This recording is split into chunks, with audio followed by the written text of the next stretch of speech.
এবার 2025 সালের আইপিএলের ঋদ্ধিমান সাহাকে সহকারী কোচ হওয়ার প্রস্তাব দিয়েছে কলকাতা নাইট রাইডার্স। কিন্তু সেই প্রস্তাব নিয়ে কি ভাবছেন তারকা উইকেট কিপার ব্যাটসম্যান, সেটাই জানাবো আজ। তার জন্য সম্পূর্ণ ভিডিওটা দেখার অনুরোধ রইল। চলুন শুরু করি। তবে চলতি রঞ্জি ট্রফি থেকে কার্যত বিদায় নিয়েছে বাংলা এবং গ্রুপ পর্বে শেষ ম্যাচ খেলতে বৃহস্পতিবার ইডেনে নামছে ঋদ্ধিমানরা।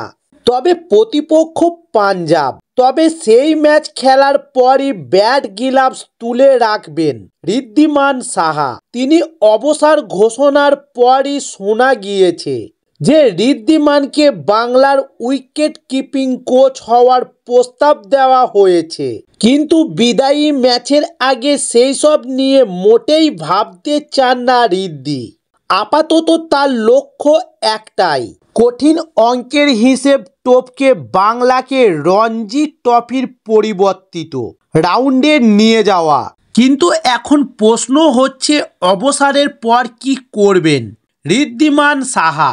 ক্রিকেটের সঙ্গে যুক্ত থাকবেন নাকি একেবারে অন্যভাবে শুরু করবেন অবসরের পরবর্তী ইনিংস? তবে তারকা ক্রিকেটার জানান যে সহকারী কোচ হওয়ার জন্য প্রস্তাব এসেছিল নাইটদের তরফ থেকে, কিন্তু সেই প্রস্তাবের পত্রপাঠ না করে দিয়েছেন ঋদ্ধি।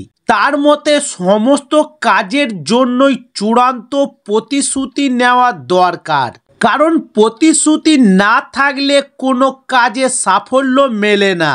তাই কোচিং করানোর ক্ষেত্রেও সেই একই কথা খাটে। তাই এখন কোচিংয়ে আসতে আগ্রহী নন ঋদ্ধি এবং তার মতে কোচিং করানোর মতো মানসিক প্রস্তুতি নেই। সেই কারণেই KKR এর প্রস্তাব ফিরিয়ে দিয়েছেন তিনি। তবে কোচিংয়েও আসতে চান ঋদ্ধিমান সাহা, সেটা কিছুদিন পরে। তার আগে রাজ্য দলের হয়ে অভিজ্ঞতা বাড়াতে চান কোচিংয়ে, তারপরে হয়তো KKR এর কোচিং স্টাফ হিসাবে তাকে দেখা যেতে পারে 2025 আইপিএলে। এবং উল্লেখ্য 2008 সাল থেকে 2010 সাল পর্যন্ত নাইটদের সংসারে ছিলেন তিনি। তাই এবার 2025 আইপিএলে সহকারী কোচ হিসাবে কি পুরনো পরিবারে ফিরবেন তিনি, সেটা জানার জন্য আরও কিছুটা সময় অপেক্ষা করতে হবে। তাই সেই সমস্ত ভিডিওগুলো পেতে চাইলে আমাদের চ্যানেলে নতুন হলে চ্যানেলটি সাবস্ক্রাইব করে সঙ্গে থাকুন।